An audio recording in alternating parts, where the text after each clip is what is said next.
This is an RNZ podcast. They say it takes a village to raise a child. I'm Kathryn Ryan, and here we draw on my conversations with experts on 9 to Noon to help you navigate family life. Big feelings can be hard for little kids. We're talking today about how to help children identify and manage their feelings. Our guest is education consultant and parenting coach Joseph Driessen. He says it's important to create a family culture where children and adults accept and validate the feelings of others. Joseph, always a pleasure. Welcome back to 9 to Noon. Hey, welcome, Kathryn. It's wonderful to be here. So let's talk about how this happens within the family. When does a child, first really begin to grapple with what feelings feel like, other than just crying or giggling or whatever as an infant or, communicating that way? When do they first have a concept of feelings? Well, I think it starts when what we call the terrible twos, when children become aware that they have a separate existence from their parents and a separate feeling life. And then when they become involved with those feelings, then they see our reactions, and then a dialogue should arise. So a little toddler who is stressed out and throws a massive tantrum, from the reactions from the adults, they realize that this is not quite acceptable. And so they have to go into a journey of reflection with the adult and say, well, why are you angry, or what's really happening, and how can we help you? And so they're starting their journey of becoming self-aware of these emotional stormlets, and then they're also becoming aware of the social reactions of the adults. And that is the critical stage where we either teach them that emotions have a very important part in your life and there's reasons for them which are valid, but how you express them, that needs a little bit more practice. So how do we begin to teach? Well, we begin to teach by it's hard for some adults to actually undo the way we were taught, because in some families, the way to deal with emotions is actually an authoritarian, repressive way. These feelings are wrong. You can't have these feelings. And we just don't talk about them. We don't have them. and so if the adults have that skill set or that innate reactions to feelings, that the best way to deal with feelings is the British upper class stiff upper lip, just pretend you don't have them, then they'll go away, and then we can go back to normal. That is a really flawed way of being, because emotions do not go away. They just bury themselves like a sort of an electric emotional capacitor in our brain. We've got a stored amount of energy about anger of the comment or what happened, and it's just sitting there if we repress it. And what happens then in those authoritarian families, the adults, they all pretend to be nice. But what happens then if somebody happens, or they see a television program which triggers that stored anger, that anger then comes out in the most really bizarre ways. They might pick an argument about the dinner, or they attack a person about their dress code. So all I'm saying is that the adults must actually reflect, how do I deal with feelings myself, or how do we have a family culture where actually it's quite authoritarian and repressive, and how can I do it better for my children? So that's my first point. The adults must become more aware of their own innate conditioning. And we did come a long time ago, I suppose, from quite an authoritarian culture where we as children, or our parents were told by their parents, just suck it up and don't talk about it. What are we talking about when we are talking about accepting and validating the feelings of others? This is different from someone getting their way, right? Absolutely. How do you show that you have heard and you understand what someone is feeling? Yeah. Well, I think it starts with us coaching our little toddlers, and how most people actually deal with little toddlers is actually a really clever way of how we do it well. Like, the little toddler is overcome by a tantrum in the terrible twos, and they just roll around and are furious, and they're throwing the Lego blocks around, etc., etc. And what do we do? Most wise parents, they let that ride for a while, although they would try and prevent the excessive behavior. and say, well, you can't throw your blocks, okay, I don't mind you rolling around to being angry, but you can't throw your blocks. And so we allow the feelings to actually arise and be, and we accept that. And then when the storm passes a bit, and so they're not in the grip of these emotions, then we open a dialogue with the toddler and say, well, you got really angry, and why was that? And we validate it. That is, we say, why did you get angry? And you might say, oh, I want to play in the sandpit, or I wanted my dessert, or something like that. That is, we have a discussion. And we validate. That's fine to have these emotions. Were you disappointed with what I said, or et cetera, et cetera? And then we say to them, well, is there a better way of you expressing this, And so that's how we start. And great parents do this with toddlers. They validate the feelings. They say it's okay to feel angry and sad, or possessive, or jealous. That's fine. But what we do with that, we need to learn a more skillful way. Now, the best way I could demonstrate this to you is actually I went to visit a cousin of mine in England, and they had a very good marriage. And what was really remarkable to me is the way those two adults interacted when things went wrong. And like, he made a comment one day, and his wife was immediately annoyed by that. And he said, well, I think that's an unfair comment, she said, because such and such. And immediately he apologized. He said, that was an unfair comment. I didn't mean it like that. And so I'm sorry about that. That is, she said her feelings, he validated them and apologized, and so they moved on. Now, if she had stormed out, slammed the door because of the comment, and just put him in the dog box for 3 months, well, that would have been completely counterproductive. So the key is to actually access the feelings, talk about what caused them, because what's important for us to realize that actually feelings are animal shorthand to act appropriately. Like, if somebody is aggressive with you, it's appropriate for you to be angry. And if you're hungry, it's appropriate to feel greedy and want food. And when you feel loving towards a person, it's appropriate to express that. But in our complex cognitive society, we have to manage that much more skillfully. So that's what I'm trying to say to the parents, that repression, authoritarian, or violence against emotions is wrong. It's just not worth it.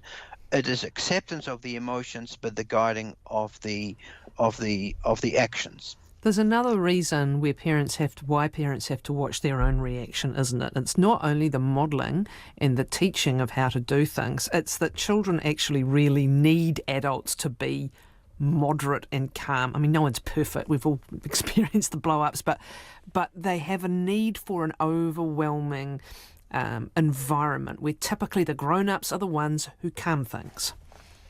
Yeah, I totally agree, Kathryn, that we can all lose it a bit, and that's nothing wrong with that when the children see us becoming a little bit irritated and annoyed, or a little bit sad. That's fine.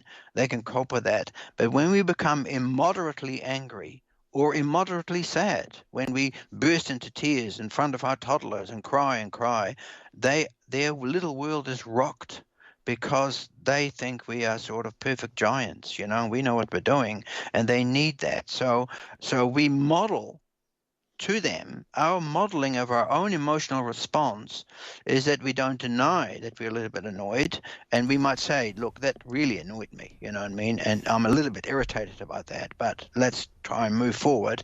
So they see, okay, this is how my mum reacts to when she is angry.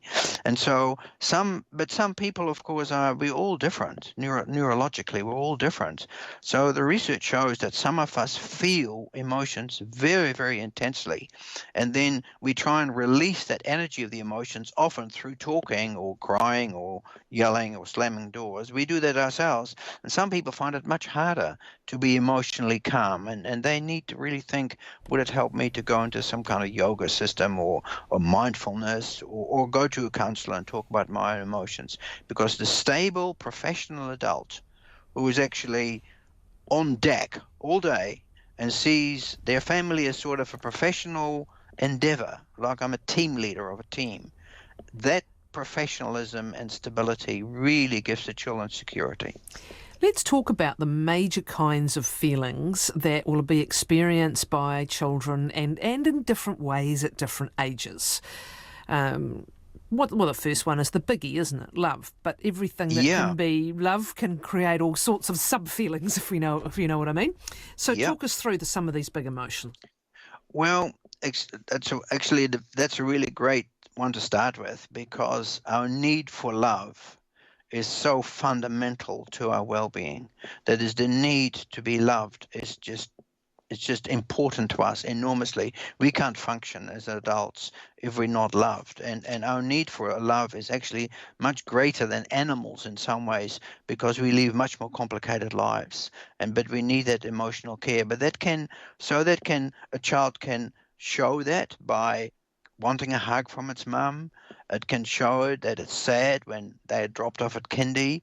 But it can also show that they become very clingy and dependent, and you think, well, why is this? And that's always a warning sign. When you feel as an adult that the emotion expressed is somewhat inappropriate, then our reaction is sometimes to just stop that. You don't be clingy.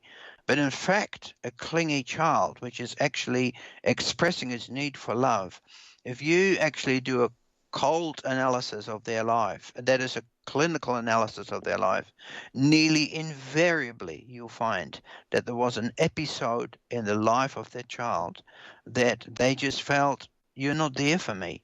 And somehow the neurology in that little brain remembers that and goes over and over it. You weren't there for me. And so they become dependent. On the other hand, it could be that you don't encourage autonomy and resilience, and you just keep on consoling the child when you should be saying, come on, let's go to school now, etc. So love can take many forms, and of course our children have to grapple with it, like our adolescent children have to grapple with affection and falling in love and getting jilted and dealing with rejection. And often adults need to sit down with them and talk about that. We need to help them that, okay, you've fallen in love, you've got a crush on this particular girl and she doesn't want you. It's not the end of the world. It's just a relationship which you start with. If we don't give them that, then some children are just lost in their emotional firestorms and they don't know how to deal with that. As Cecil Ashley always used to say, important though to validate by all means, put it in context, but rather than dismiss, you need to validate how strong their feeling is. That's what they need first and foremost. Yeah, Celie Ashley was just so wise. That is so true. Like if you show a child that this emotion is ridiculous or etc., you actually tell this child, well, as a biological organism, you are completely wrong. But they feel it's right. I am in love with this person. And so to talk about it, how that feels, and to share your own experiences and to show the intensity of their feelings, etc., and then to talk about your behavior. You're keeping on texting your girlfriend, but she doesn't want you. You just got to accept that it's a divorce. Let's look at that other very big, profound set of experiences that can be experienced quite young in childhood, and in different ways. Loss and sadness and longing and grief. These might come through a parental divorce. It might come through a parental death. It might come through, even less dramatic life events. This is the cluster of feelings that are often really hard even to recognise, let alone articulate fully. Yeah, especially, that's so wonderful you mentioned that, because loss very soon goes into anger, because anger activates us to try and regain what we lost. And so often children's tantrums, or say a teenager going through where the parents go through a divorce and she's really angry against a boyfriend or angry about this, what we don't realize that actually it's loss which is driving that. And again, it's a sitting down and accepting that you're angry. Say, let's pretend we have a teenager who's angry about a divorce, and to sit down and bond with them and take them for lunch and go for a walk and then talk about it. And then it is such a relief for a person when somebody says, are you feeling such and such? They've guessed correctly. Are you feeling angry? And then they can say it. Yeah, I'm really angry. I'm really angry about this and angry about that, and they accept it. And once you accept that top emotion, then often they start revealing their real emotions, that how sad they are. And then you say, I understand, it is sad. We are sad. You are sad. And then you can console them. And then you give them that what they really wanted, which was love. And so we go back to the original discussion we had, that love drives many of our emotions, which drive behaviors trying to get love. And so an angry teenager accepting and talking and validating often leads back to what they're really talking about. Joy, happiness, contentment. Sometimes this is about understanding these things are a roller coaster. They can even be chemical highs, aren't they? Yes. And yes. just to keep them in context with the reality that there'll be plenty of lows as well. But it's wonderful for children to experience them, and you don't want to this is a different kind of family that can sometimes crush any kind of joy or excitement or pride because, we don't do that kind of thing or keep it all in check but actually it's lovely for them to experience those moments where sheer human elation can be experienced. Oh, absolutely. And it's a really interesting example you brought up, Kathryn, because in some families, when children are happy, they get put down. And some adults do that. And it's actually jealousy. It's a jealousy about, why are you happy when I'm not happy? It's completely wrong. We should rejoice when people are happy, and be content. One family I was dealing with, the grandchild came home and she had all these badges for all her achievements, and it was just a joy to see her so happy, and the adults around it were all sort of so happy for her. That's great. When a child feels, when I'm myself and I'm happy, and then I get put down, they lose confidence in the relationship quite deeply, and they lose confidence in maybe I'm not entitled to be happy. So yeah, I totally agree. Well, we also should rejoice. It's that, the too big for your boots type family where ambition is crushed or excitement is crushed, and that is sometimes perhaps wanting to protect someone from disappointment. But I think letting people experience a little of that kind of excitement or ambition can be important as well. Oh, absolutely. Yeah, you're right. So right, Kathryn. I think what drives some families is the parents haven't done work on themselves, and they are continuing what they've experienced, and so the put downs and it's all based on sort of, I want to control who you are, rather than I want to grow you I want to build you up like a building. That's one parenting model which is wrong. It is, you are growing a tree, let it grow. And so the family needs to think about that. Why am I negative? Why do I feel angry when my child or my sibling is happy? It's another whole topic we're going to do: fear, anxiety, worry, apprehension, desperation and stressed out, because there's just way too much in our kids' lives, and it's becoming evident, I think, even this year, just how serious some situations are getting. We might deal with it entirely on its own. Yeah, I'd agree. Do you want to talk us? Have you got some tips that you want to, or specific tips that you want to do, Joseph, or have we covered most of them We've covered most of them. Yeah. But I think what the readers, what my listeners would find it helpful, is to realize that the emotion is a biological shortcut to which drives a certain behavior. And you saying we won't do it, that doesn't work. You got to engage with it. You just got to engage with it, and you just got to stay patient and caring and kind to your children. You can guide them and say it's unacceptable, you swearing, and you cannot kick your mum and all that kind of thing. But you keep on engaging the child with the feelings and why the feelings are there, and what can you do about it to get a better result, rather than your instinct let you. Your instinct can't run you. You've got to guide it. You can't stop it, but you have to guide it. All of us have to learn how to count that 10 seconds and get out of the sort of red mist phase. Yeah, Can you totally. overtly talk about that, perhaps with older children who have a real problem with temper? Can you talk almost, intellectually to them? Is there any point in that about what they're experiencing and why trying some things might help? Oh, that's huge. That's a wonderful question because, in fact, if you look at our human brain, we've got there's the base, the limbic brain, which is the base of our whole animal existence, which is in fact incredibly important.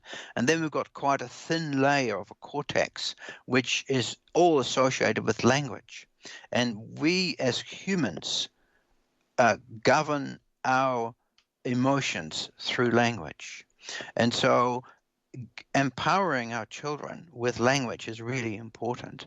And so what I propose that some parents need to consider, that they just need to realize that there needs to be a regular number of talks which are positive, calm, not when the child is in a rage where you just calm them down. Like when the child is in a rage, you say just please calm down, but that you open up a discussion how the child can self-talk and self-manage their rages.